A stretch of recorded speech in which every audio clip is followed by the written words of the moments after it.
my dear children, welcome back to English class. I am Sabita Joseph, your English teacher. Children, now we are discussing the lesson Dr. Dolittle. Let us do the grammar exercises in page number 46. That is preposition. You have already learned preposition from your grammar textbook Excellence in English. So today also we will discuss the same grammar from our textbook. Okay. So what is preposition? Prepositions show the relationship between two words in a sentence. For example, I have written two sentences on the board. The first sentence is, the ball is under the table. Where the ball? Yes, the ball is under the table. The word under shows the relationship between the ball and the table. Isn't it? Yes, it connects both these words. Where is the ball? It is under the table. Okay, what is under the table? Yes, under the table there is a ball. So this word connects both these words. Okay, in the next sentence, the movie starts at 6 p.m. The movie starts at 6 p.m. When will the movie start? Yes, the movie starts at 6 p.m. Okay, here the word at shows the relationship between the movie and the time, isn't it? Yes, it connects both these words. So, at is the preposition in this sentence. So, here under shows the position of something, where the ball is. Okay, it shows the position. In the second sentence, we can see the time. When will the movie start? So, at shows the time. Okay, children. So, today we will discuss preposition and different kinds of preposition. Preposition can be divided into three. The preposition of place or position, preposition of time, and preposition of direction. Okay, so let's start today's class. Page number 46, preposition. First, let us discuss the preposition of place or position. So, we use these prepositions to show where the things are. So, today we will discuss three prepositions of place. They are under, between and below. So, all these prepositions we use to show where the things are. Okay, so first we will discuss under. Okay, so we use the preposition under to show something is on the ground, but at the same time it will be below of something. For example, the cat is sleeping under the car. So where is the cat sleeping? Yes, the cat is sleeping under the car. It is sleeping on the ground but below the car. Okay, so here the word preposition under shows where the cat is. Okay, next sentence, his shoes were under his bed. Where is the shoes? Yes, his shoes were under his bed. Okay, here the under shows where the shoes are. Isn't it? Yes. Here also this preposition connects two things in a sentence. Here, the cat and the car, shoes and the bed. Okay, so now let us discuss the next preposition, that is between. So the next preposition we are going to discuss is between. We use the preposition between to talk about that something that comes in the center or middle of two things or two people. Okay, for example, Sumit is sitting between Irfan and Zoya.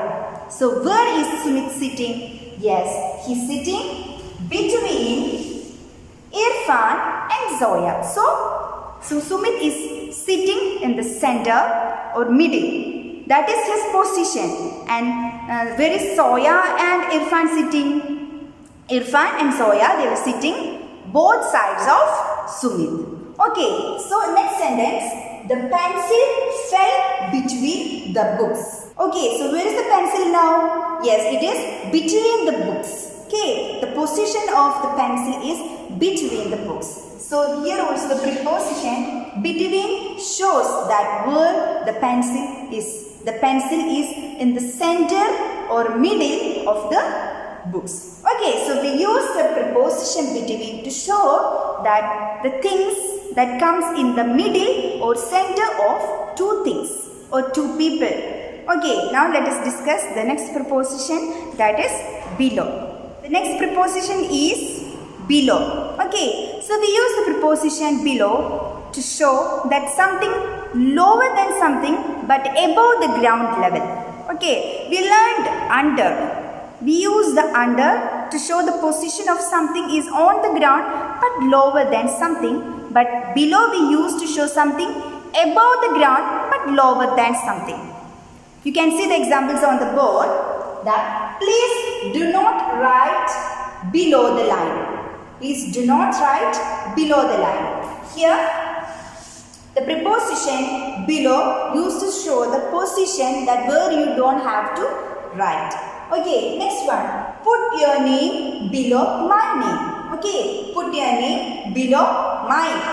Okay, so here we use the preposition below to show where you have to write your name. Next one, the fish are below the surface. So here also the preposition below shows where the fish are. Where is the fish? Yes, the fish are below the surface. So we use the preposition below to show that something is above the ground but lower than something. Okay. Now let's discuss the preposition of time. Okay, preposition of time tell us the time of an action. Okay, when something happened. So we'll discuss three of them, that is from, to, for, since and at. So first let us discuss about from and to. We use this preposition from and to talk about when something starts or begins and when it ends or when it finishes. Okay, for that we use the preposition from and to. You can see the examples here. I study from 3 p.m. to 4 p.m. It shows the beginning of the action. When I start to study, to show the beginning of something. Okay, when something starts, and we use the preposition to show when it ends, when the action ends. Okay, so we use the preposition from and to in the same sentence to show when something begins and when it ends. Next, she has classes from Monday to Friday.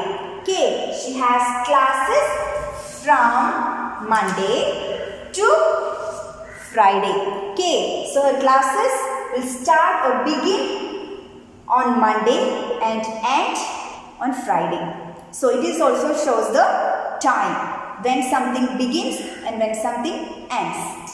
Now let us discuss the next preposition, that is at. We use the preposition at to talk about the exact time or precise time of any action. For example, the school lets out at 1 p.m. It is the precise time, the exact time that when the school lets out. Okay, here we use the preposition at to show the time. Okay, next one. I have a meeting at 9 a.m. It is the precise time, the exact time when the meeting starts. Okay, so the meeting at 9 a.m. Here also we use the preposition at to talk about when something starts. Okay, when the action happened. Okay, here we use from and to talk about the beginning and ending time of something. We use at to talk about the exact time or the precise time. Okay, now let's discuss the next two prepositions. They are for and since. We use the preposition for to talk about a period of time or the duration of a time. For example, we play badminton for an hour. So, we played badminton for an hour. Only 1 hour we played badminton. So, we use the preposition for to talk about the period of time or the duration of time. Okay, next example. I moved to Delhi for 3 weeks. So I moved to Delhi only for 3 weeks. I lived there only for 3 weeks. So we use preposition for to talk about the period of time. The period of time here is 3 weeks. In the first sentence we can see the period of time is only 1 hour. So we use the preposition for to talk about the particular time period or the duration of the action. Okay. Since. We use the preposition since to talk about any action from the point in the past until now. Okay, so the action that starts from the past, it is also happening right now. For example, I have been learning dance since July. Okay, since July, I am learning dance. Okay, so here we use the preposition since to show that some action that started in the past and it also happening present time also.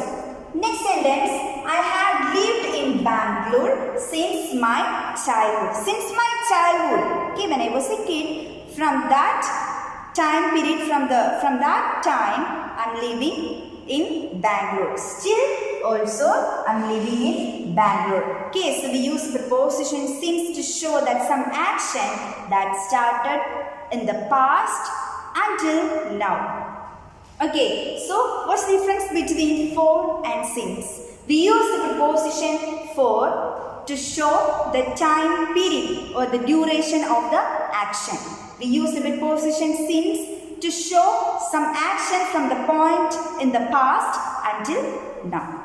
Okay, now let's discuss the next kind or next type of preposition. Next one is preposition of direction. We use the preposition of direction to show the direction in which something is moving. We'll discuss up and into as a preposition of direction. Okay, the first one is up. We use preposition up to show the position or the direction from low to high. For example, they climbed up the steps. It's from lower level to high. So we use the preposition up to talk about the direction in which they moving. Okay, next one. We were climbing up the mountains. Okay, we were climbing up the mountains. So the preposition up shows the direction to which they were climbing from low to high. They are climbing the mountains, right? So it is from lower to high. The next preposition we are going to learn today is into. It shows the motion towards or going into something. For example, the frog jumped into the pond. Okay, the frog jumped into the pond. So we use the preposition into to show the direction of something inside of any other things. Okay, next one, I came into the house. So I came into the house. Here the preposition into shows that something going or it's moving into something. So here I came into the house. Okay, so we use the preposition up to show the direction from low to high, and we use the preposition into to show something that is going into or inside of something. Okay, so both these prepositions used to show the direction of something. Okay. Children, in your textbook, page number 47, you have that exercise A. Complete these sentences with the correct prepositions from the box. You can see the prepositions in the box and some sentences are given with blanks. The first one is done for you. Rashi will clean her room on Sunday. So Sunday is a day, so we use the preposition on. Next one, the treasure is buried dash that tall tree. What is the correct preposition we can use here? Yes, buried under that tall tree. Yes, we use the preposition under to say where things are. So the sentence will be, the treasure is buried under that tall tree. So children, complete all other sentences by yourself. Answer keys will be given in the Google Classroom. You can check it after doing this. Okay. Now, children, let's discuss the speaking session from your textbook, page number 49 and 50. Read this conversation. Patient. Why don't you give up being a people's doctor and be an animal doctor? Dr. Dolittle. Thank you for your suggestion. Children, we can use some phrases to give suggestion and make response. Here we can see the phrases such as why don't you? This phrase we use to give a suggestion. Then thank you for your suggestion. That is a response to that suggestion. On the next page, page number 50, we can see a table. It shows us some ways to make and respond to suggestions. We can give suggestions by starting with why don't you, you could, what about, how about, I suggest you. And you can respond to the suggestions like good idea, thank you. That's a good idea. Why didn't I think of that? Yes, thank you. Thank you for your suggestion. So, you can make suggestions and response by using such phrases. Form pairs role play these situations with your partner. Take turns to suggest and respond in these situations. You can see 4 situations are given in your textbook. Let's do 2 out of them. First one, your friend suggests that you both study an extra hour for the test next day. So we can make the suggestion as, what about studying an extra hour for the test next day? And your friend's response is, why didn't I think of that? Let's see the next sentence. Your mother suggests you finish your homework first and then go out to play. And the suggestion can be, I suggest you to finish your homework first and then go out to play. And your response, thank you for your suggestion. Like this, children, read the next 2 situations and make suggestion and response. Children, I hope you all understood today's class. Today we discussed the grammar session and speaking session. In grammar session we discussed a preposition that you already learned, and today we learned the different kinds of preposition. What are they? They are preposition of place or position, preposition of time, and preposition of direction. Do the textual exercise and study well. We'll meet next day. Until then, take care and bye.